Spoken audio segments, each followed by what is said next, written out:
Saudi അറേബ്യയിലെ ജിദ്ദയിൽ നിന്ന് ജലീൽ കണ്ണമംഗലം കൂടെ ചേരുന്നു. സൗദി അറേബ്യയുടെ പല ഭാഗത്തും ആക്രമണ ശ്രമങ്ങൾ നടക്കുന്നുണ്ടെങ്കിലും പ്രതിരോധ സേന അതൊക്കെ തകർത്തു എന്നാണ് നമുക്ക് ലഭിക്കുന്ന വിവരം. കൂടുതൽ അപ്ഡേറ്റ്സ് എന്താണ് ജലീൽ? ഗുഡ് മോർണിംഗ്, പറയൂ. Good morning S K. സൗദിയെ സംബന്ധിച്ചിടത്തോളം ഇന്ന് ഈ കഴിഞ്ഞ രാത്രിയും വലിയ തോതിലുള്ള ആക്രമണങ്ങളാണ് ഇറാന്റെ ഭാഗത്ത് നിന്ന് ഉണ്ടായിരിക്കുന്നത്. 31 ഡ്രോണുകൾ സൗദിക്ക് നേരെ വന്നു. ഇതെല്ലാം തകർത്തതായി സൗദി പ്രതിരോധ മന്ത്രാലയം അറിയിച്ചു. എല്ലാം സൗദിയുടെ കിഴക്കൻ പ്രവിശ്യക്ക് നേരെയാണ് ഈ ആക്രമണ ശ്രമങ്ങളെല്ലാം ഉണ്ടായിരിക്കുന്നത്.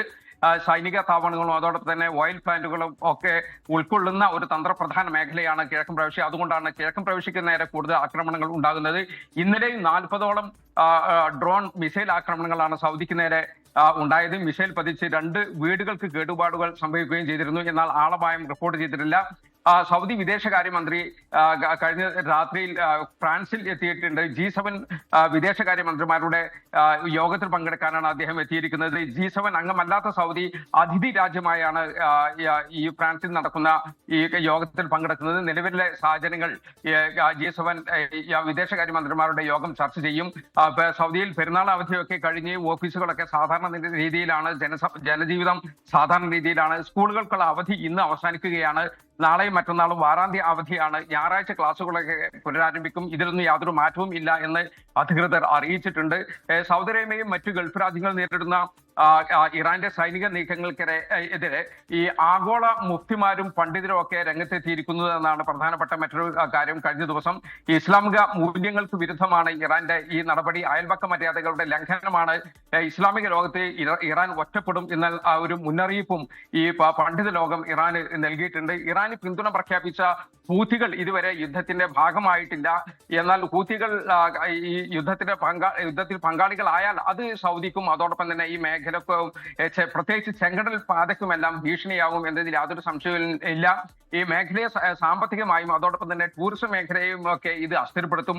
അതുകൊണ്ട് തന്നെ യുദ്ധം അവസാനിക്കേണ്ടത് ഈ ഗൾഫ് രാജ്യങ്ങളുടെ സാമ്പത്തിക ഭദ്രതയ്ക്ക് അനിവാര്യമാണ്.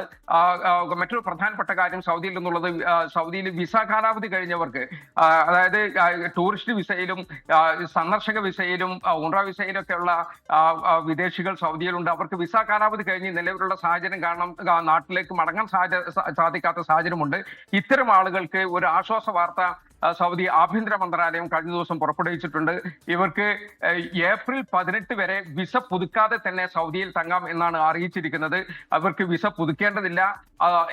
ഏപ്രിൽ 18 വരെ സൗദിയിൽ കഴിയാം. ഉംറ വിസക്കാർക്കും വിസിറ്റ് വിസക്കാർക്കും ട്രാൻസിറ്റ് വിസക്കാർക്കും ഫൈനൽ എക്സിറ്റ് അടിച്ച് നാട്ടിലേക്ക് മടങ്ങാൻ കാത്തിരിക്കുന്നവർക്കും ഒക്കെ ഇത് ബാധകമാണ്. വിസ പുതുക്കേണ്ടതില്ല, ഫൈൻ അടക്കേണ്ടതില്ല, ഫീസ് അടക്കേണ്ടതില്ല.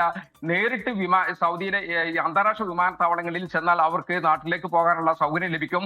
എന്നാൽ 2026 ഈ കഴിഞ്ഞ ഫെബ്രുവരി 25 ശേഷം വിസ കാലാവധി തീർന്നവർക്ക് മാത്രമാണ് ഇത് ബാധകമാകുന്നത്. അതിനു മുമ്പ് വിസ കാലാവധി തീർന്ന ആളുകൾക്ക് ബാധകമല്ല. ഏപ്രിൽ 18 ശേഷവും ഇത്തരം ആളുകൾ സൗദിയിൽ കഴിയുകയാണെങ്കിൽ അവർക്കെതിരെ നടപടി സ്വീകരിക്കുമെന്ന മുന്നറിയിപ്പും സൗദി ആഭ്യന്തര മന്ത്രാലയം നൽകിയിട്ടുണ്ട്. എന്നാൽ വിസിറ്റ് വിസ പുതുക്കാൻ യോഗ്യതയുള്ള ആളുകളുണ്ട്. അവർക്ക് സൗദി ആഭ്യന്തര മന്ത്രാലയത്തിന്റെ അപ്ഡേറ്റ് പ്ലാറ്റ്ഫോം വഴി പുതുക്കാനുള്ള സൗകര്യവും നൽകുന്നുണ്ട്. S K.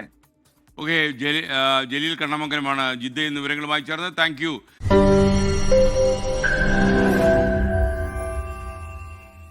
ലോകത്തെവിടെയായാലും ഏത് സമയത്തും 24 വാർത്തകളും ഓഗ്മെന്റഡ് റിയാലിറ്റി പാക്കേജുകളും എക്സ്പ്ലെയിനറുകളും വിശദമായി കാണാൻ ഞങ്ങളുടെ യൂട്യൂബ് ചാനൽ നിങ്ങൾക്ക് സബ്സ്ക്രൈബ് ചെയ്യാം.